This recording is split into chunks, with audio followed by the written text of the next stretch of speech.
विवेक दिन भर सोता रहा। हाँ, एक दो बार उसने कांपती आवाज़ में महुआ के बारे में पूछा था, लेकिन राधिका ने हर बार उसे कोई न कोई बहाना बना दिया था। रात घिर आई थी। राधिका को इतनी बेचैनी हो रही थी कि कुछ कहा भी नहीं जा सकता है। वह बार बार गली के कोने तक जाकर काका और महुआ को देखकर आ रही थी। काकी को राधिका की बेचैनी समझ आ रही थी। काकी ने राधिका से कहा, तुम बेकार में इतनी परेशान हो रही हो, अभी सिर्फ 7 बजे हैं, बस वह लोग आते ही होंगे। काकी की बात सुनकर राधिका जल्दी से दोबारा अपनी झोपड़ी में गई और उसने चूल्हा जलाकर महुआ के लिए चावल चढ़ा दिया था। वह अच्छी तरह से जानती थी कि बेचारी बच्ची दिन भर की थकी हुई और भूखी होगी, और जब उसकी बेचैनी कम नहीं हुई तो वह भी बरगद के नीचे दिया जलाकर वहां हाथ जोड़कर बैठ गई थी कि तभी किसी ने अपनी बाहें उसके गले में डाल दी। राधिका ने पलट कर देखा, पीछे महुआ खड़ी मुस्कुरा रही थी। महुआ को देखते ही राधिका ने उसे गले से लगा लिया। वह उसे अपने सीने से ऐसे चिपकाए हुए थी, लग रहा था बरसों बाद मिली हो। महुआ ने घुटी हुई आवाज़ में राधिका से कहा, माँ मुझे छोड़ो, दर्द हो रहा है, कितनी तेज पकड़ा हुआ है, मेरी सांस भी नहीं आ रही है। और यह एहसास होते ही राधिका ने अपनी पकड़ ढीली करते हुए कहा, माफ़ करना मेरी बच्ची, और इतनी देर कहाँ हो गई। महुआ ने अपनी मुट्ठी खोलकर राधिका को दिखाते हुए कहा, पहले यह देखो, आज की मेरी पहली कमाई। मैंने सोचा था कि आपके और पिताजी के लिए कुछ फल खरीद लूं। फिर मुझे लगा कि शायद अभी पिताजी की दवाई के लिए आपको इन पैसों की ज़रूरत होगी, इसलिए बचा कर ले आई। अब आप जल्दी से इसे रख दीजिए। महुआ की हथेली पर चंद सिक्के देखकर राधिका फूट फूट कर रोने लगी। उसने महुआ का माथा चूम लिया। उसके गाल चूमते हुए उसने महुआ से कहा, मुझे माफ़ कर देना बच्ची, मैं तुम्हें यह सब नहीं देना चाहती थी। मैं तो चाहती थी कि तुम्हारी ज़िंदगी खुशियों से भरी हो, लेकिन यह सब क्या हो रहा है मैं खुद नहीं जानती। न जाने भगवान ने तुम्हारी किस्मत में क्या लिखा हुआ है महुआ। महुआ ने अपनी माँ के आंसू पोंछते हुए कहा, ऐसे नहीं कहते माँ, भगवान बहुत अच्छे होते हैं, जो करते हैं अच्छे के लिए करते हैं, और आप ऐसे रोते हुए बिल्कुल भी अच्छी नहीं लगती हैं। सब मुझसे वहाँ पता है क्या कह रहे थे कि मैं तो बिल्कुल अपने माँ पिताजी पर गई हूँ। सच में माँ, जो कुछ भी सीख रही हूँ वह आपको देखकर सीख रही हूँ। आप कितनी अच्छी तरह से पूरा घर संभालती हैं, पिताजी के आने से पहले उनके लिए खाना बनाकर रखती हैं, मेरे लिए खाना पकाती हैं, आप हमारे लिए बहुत कुछ करती हैं माँ, और मैं आपको ऐसे रोते हुए नहीं देख सकती हूँ। और ऐसा कहकर महुआ राधिका के गले लग गई।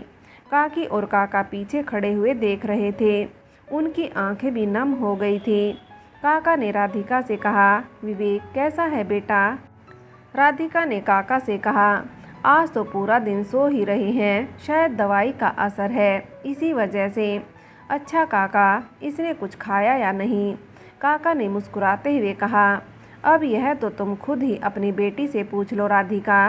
राधिका ने महुआ से कहा, क्या खाया तुमने। महुआ ने मुस्कुराते हुए कहा, आज तो बहुत ज़्यादा खाया माँ, पेट में बिल्कुल जगह नहीं है, मुझे तो पता ही नहीं था कि बाहर जाकर इतना कुछ खाने को मिलता है, वरना मैं भी पिताजी के साथ रोज़ खेला दिखाने जाती। महुआ की बात सुनकर राधिका ने हैरानी से काका की तरफ देखा। काका मुस्कुरा रहे थे। उन्होंने राधिका से कहा, कुछ नहीं बेटा, आज इसका करतब और कलाबाजियाँ देखकर सब इतने खुश थे कि जो भी अपने दोपहर के खाने में जो कुछ भी अपने साथ लाया वो सब कुछ थोड़ा थोड़ा इसे भी खिलाया। वैसे भी इतनी प्यारी है और इतनी प्यारी बातें करती है, वहाँ सबका मन लगाकर रखा हुआ था इसने। सभी बहुत खुश थे इससे। सच कहे तो विवेक की कमी किसी को भी नहीं खली थी।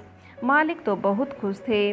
उन्होंने तुम्हें धन्यवाद देते हुए कहा कि बहुत जल्द वह तुम्हें भी अपनी मंडली में शामिल होते हुए देखना चाहते हैं, और यह जो पैसे महुआ को मिले हैं यह उसकी कमाई के नहीं, यह तो मालिक ने और बाकी सब ने अपनी कमाई का थोड़ा थोड़ा हिस्सा महुआ को प्यार से दिया है।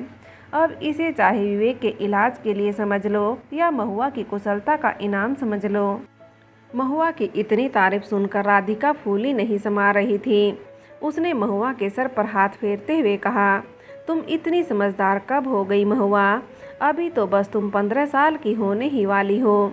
अगले 15 दिन बाद तुम्हारा जन्म दिवस है और देखो ना, हमने तो सोचा था कि तुम्हारे जन्मदिन पर हम तुम्हें टीले वाले मंदिर पर ले चलेंगे, अच्छी सी पूजा करवाएंगे, लेकिन इससे पहले ही विवेक का यह हाल हो गया। अब ना जाने तुम्हारे जन्मदिन पर क्या होगा। राधिका की बात सुनकर काका ने कहा, अरे हाँ बेटा, तुम्हें एक बात बतानी थी, बहुत ज़रूरी बात है। हवेली का दृश्य। अग्रज कमरे से बाहर आ गए थे। उन्होंने ड्राइवर से गाड़ी निकालने के लिए कहा और वह मोहिनी के जन्मदिन की तैयारी करने के लिए एक बार फिर अपने एक मित्र के घर जाने लगे। वहां पहुंचकर उन्होंने अपने मित्र से कहा कि वह चाहते हैं कि इस बार मोहिनी का जन्मदिन बहुत ही धूमधाम से मनाया जाए। अग्रज के मित्र ने अग्रज से कहा, अगर ऐसी बात है तो तुम एक काम करो, नौटंकी वालों को बुला लो। सारा गांव आजकल नाच गाना बहुत पसंद करता है, तुम नहीं जानते हो, बड़ी रौनक हो जाती है। पिछले साल मैंने अपने बेटे का जन्मदिन इसी तरह से मनाया था। सारे रिश्तेदार और गांव वाले हैरान रह गए थे। अग्रज को अपने मित्र का सुझाव सही लगा। उन्होंने अपने मित्र से पूछा कि वह कोई अच्छी सी नौटंकी मंडली के बारे में बताए और उनके मित्र ने एक मंडली के बारे में बताया। उन्होंने बताया कि वह मंडली अक्सर उनके गांव में करतब दिखाने आती है, काफ़ी अच्छी मंडली है। बल्कि कल ही उनके साथ एक बच्ची आई थी और उस बच्ची के करतब देखकर सबका मुंह खुला का खुला रह गया। मोहिनी को भी उसके करतब देखकर बहुत अच्छा लगेगा। आज दोपहर को वह लोग फिर से अपनी मंडली लेकर आएंगे। तुम कहो तो मैं आज ही उन लोगों से बात कर लूं।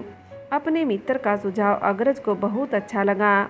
उन्होंने अपने मित्र से कहा, तो फिर ठीक है, तुम उन लोगों से बात कर लेना और उन्हें कुछ पैसा भी दे देना ताकि वह लोग बाद में मुकर ना जाएं।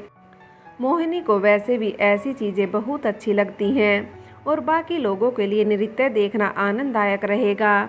चलो यह तो ठीक हुआ, अब मैं चलता हूँ। शहर जाकर मोहिनी के लिए कुछ तोहफे खरीदने हैं और दर्जी को उसके जन्मदिन के लिए घाघरा चोली भी सिलवाने के लिए देनी है। उसे स्कूल से लेकर सीधे शहर ले आऊँगा ताकि वह अपनी पसंद से अपने लिए कपड़े चुन सके। अग्रज अपने मित्र से विदा लेकर मोहिनी के स्कूल की ओर जाने लगे थे। रामपुर का दृश्य। कहते हैं ना कि कभी किसी की बद्दुआ लेकर कोई खुश नहीं रह सकता है। गायत्री और सोनाली ने सबके साथ बहुत बुरा किया था। एक तरफ गायत्री ने बहुरानी को धोखा दिया, दूसरी तरफ राधिका की जिंदगी खराब की, उस पर झूठा कलंक लगाया और सबसे बड़ा धोखा तो उसने महुआ के साथ किया। उस नन्ही सी बच्ची का इन सब में कोई कसूर नहीं था, लेकिन ना जाने वह किस किस के हाथ की कठपुतली बनती जा रही थी। लेकिन कहते हैं ईश्वर के घर देर है अंधेर नहीं। बहुत जल्दी ही गायत्री और सोनाली को उनके किए का फल मिल चुका था। सोनाली अपने पैर से जा चुकी थी और गायत्री इस बुढ़ापे में अपनी बेटी की सेवा कर रही थी। सोनाली की बेटी और बेटा अब बड़े हो चुके थे। उन्हें पता नहीं था कि उनकी माँ ने उनकी बड़ी बहन के साथ क्या किया है, लेकिन अक्सर वह दोनों अपनी बड़ी बहन को याद करते थे। गौतम अब कड़ी मेहनत करने लगा था क्योंकि वह जानता था कि जो धन उसकी सास ने उन लोगों के लिए बचा कर रखा था वह अब नहीं रहा है। अब जो कुछ भी होगा मेहनत करने से ही होगा। लेकिन खेती से उन लोगों का गुजारा नहीं चल पा रहा था और अब गौतम के पास शहर जाकर कमाने के अलावा और कोई चारा नहीं रह गया था। गौतम सोनाली को ऐसी हालत में छोड़कर शहर चला गया था। सोनाली ने अब वैसाखियाँ ले ली थी। शायद वह भी अंदर ही अंदर यह जान चुकी थी कि उसे किस पाप की सज़ा मिली है। वह चुप रहती थी। गायत्री सारे दिन घर का काम करती थी और उसके बाद खेत में बच्चों की मदद करती थी। सोनाली के बच्चे पढ़ लिख नहीं पा रहे थे क्योंकि अब उनके पास इतना पैसा ही नहीं था कि वह आगे की पढ़ाई बच्चों को करा सकें। सोनाली के बच्चे भी अब सोनाली के किए का फल भोग रहे थे। वह बेचारे सारा दिन अपनी नानी और नाना की खेत में मदद करते थे। बड़गांव का दृश्य। काका ने राधिका से कहा, राधिका मुझे माफ़ करना, पैसों के लालच में आकर या फिर यह कहो कि विवेक की हालत देखकर मुझसे मना नहीं किया गया। राधिका ने काका की तरफ देखते हुए कहा, काका साफ साफ कहिए क्या कहना चाहते हैं, मुझे आपकी बात समझ नहीं आ रही है। काका ने राधिका से कहा, आज एक बड़े साहब हमारी मंडली में आए थे। उन्होंने मालिक से कहा कि हम किसी बड़े राजघराने की बच्ची के जन्मदिवस के लिए हमारा खेला दिखाना चाहते हैं। उन्होंने हमें काफ़ी सारा पैसा दिया। वह पैसा देकर मालिक के मन में एक उपाय सूझा। उन्होंने मालिक से कहा कि उन्हें एक नर्तकी भी चाहिए। मालिक ने तुरंत तुम्हारा नाम लेकर कहा कि उनके पास बहुत अच्छी नर्तकी है। मुझे माफ़ करना राधिका, मालिक ने पैसा ले लिया है। मैंने मालिक को बाद में गुस्सा भी किया कि बिना राधिका के पूछे आपने उन लोगों से पैसे क्यों ले लिए। मालिक ने मेरे आगे हाथ जोड़ते हुए कहा कि इस पैसे की हम सभी को ज़रूरत है, ख़ास तौर से विवेक के इलाज में जो खर्चा हुआ है और आगे भी जो खर्चा होगा कम से कम उसकी भरपाई तो होगी। मुझे माफ़ कर दो राधिका, मालिक की बात मानने के अलावा मेरे पास और कोई चारा नहीं था। मालिक ने मुझे यह जिम्मेदारी सौंपी है, उस दिन के लिए मैं तुम्हें तुम्हारी हाँ करवाऊँ। काका ने राधिका के आगे हाथ जोड़ते हुए कहा, बेटा अब यह हमारी इज्जत का सवाल है और इज्जत से ज़्यादा यह हमारी ज़रूरत का सवाल है। तुम्हें हमारी मदद करनी होगी। अगर तुम मना कर दोगी तो हम बहुत मुश्किल में आ जाएंगे, क्योंकि हमने उन लोगों से पैसा भी ले लिया है। अब हम पैसा लेकर मुकर नहीं सकते हैं। राधिका हमारी मदद करो, अब एक तुम ही हो जो हमारी मंडली को डूबने से बचा सकती हो। काका की बात सुनकर राधिका हैरानी से काका की तरफ देख रही थी। माहौल में सन्नाटा छा गया था। थोड़ी देर की चुप्पी के बाद राधिका ने काका से कहा, अब जब आप लोगों ने सब कुछ पहले ही तय कर लिया काका, तो मैं क्या कह सकती हूँ। देखा जाए तो आज मेरे विवेक की जान मालिक की वजह से ही बची है। उनका कर्जा है हमारे ऊपर, मैं उनका कर्जा चुकाने के लिए तैयार हूँ काका। बस मैं तो यही चाहती थी कि एक बार विवेक ठीक हो जाए, उसके बाद तो मैं खुद ही आप लोगों के साथ मंडली चलने के लिए तैयार थी, लेकिन शायद भगवान को यही मंजूर था। कोई बात नहीं काका, आप बता दीजिए हमें कब चलना है। काका ने डरते डरते राधिका से कहा, बेटा हमें आज से 15 दिन बाद जाना है, ठीक उस दिन जिस दिन महुआ का जन्मदिवस है। फ्रेंड्स, आगे की कहानी के लिए कहानी का अगला भाग देखें।